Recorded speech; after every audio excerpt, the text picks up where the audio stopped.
Hey, welcome to this channel.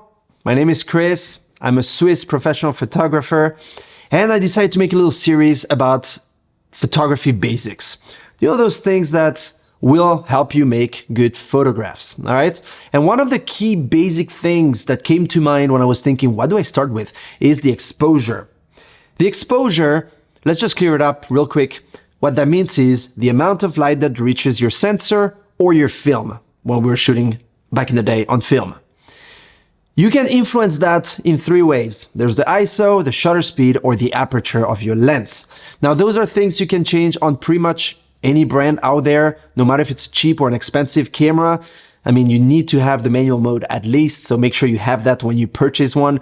But as we go through this video, the best thing would be for you to have your camera next to you and to be able to hands-on try what I'm going to show you. That's very important. That's key, so that you can really understand for yourself. You can pause the video, try as many times as you want to make sure you really understand. You might have noticed on the screen of your camera, there is a scale that shows 0, +1, +2, +3, -1, -2, -3, and so on, okay? Those are stops of light. When you're at 0, it shows EV0, which means exposure value 0, means that you are correctly exposed for the most part. You're not overexposed, you're not underexposed, you're correctly exposed, okay?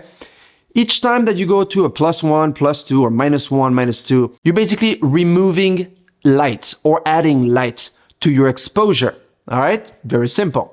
And I'm gonna show you how you can increase or decrease that light using the three different values of the exposure triangle that I mentioned at the beginning of this video. Let's do it hands-on. All right, let's start with the first point, and that is the ISO. That's going to determine how much noise you're going to have on your film or on your digital sensor, and that's going to change. The more ISO you add, the more light, but the more noise you're going to get as well. So if I increase to 400 from 200, you will see that it's going to go to +1 here. I'm going to take a photo. And let's now add another stop of light, and we're going to go to 800 ISO. And that's going to add another stop of light right here. So I'm going to take a photo.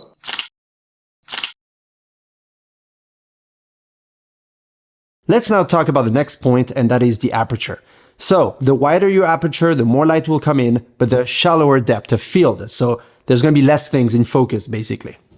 So as you can see here, we are at f8. So again, if I want to add a stop of light, I'm going to go to f5.6, like so.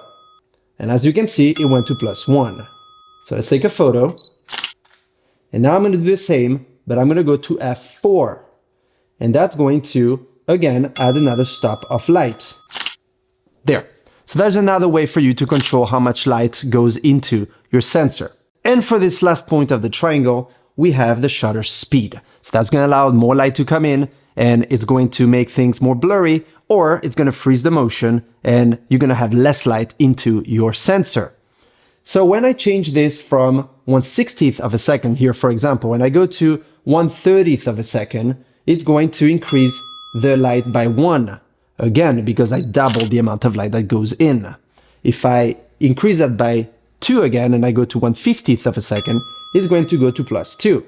So you can see here that it's another way for you to increase the amount of light that you need, as you did for the other 2 points. So those are the 3 tools you can use to control the exposure of your light. Those are the basic tools, okay? Now there's a 4th tool that you can use, and that is flash. Without going too much into details as to how flash works, one thing that flash does, be it a small flash, a medium flash, or a big flash, is that it gives you, or it provides, a certain amount of light to fill in the gaps that you're missing in your exposure. If you take a flash such as, for example, this one, when it's at full power, it will give you a certain value, a certain amount of light, okay?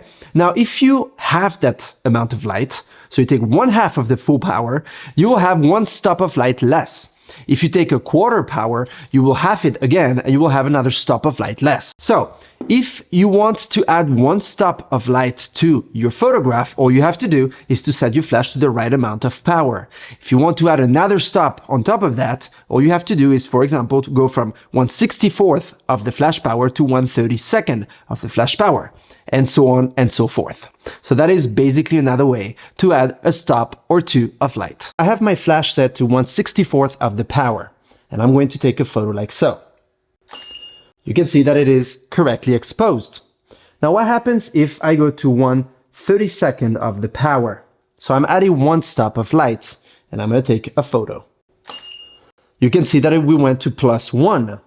And if I now take a photo at 1/16 of the power, so I'm adding another stop, I'm doubling the light again, you can see that we went to +2.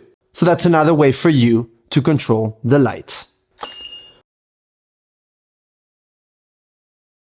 That concludes this short video about exposure, and I hope it will help you make photos rather than take photos. And that is a slight difference, but it's actually quite important.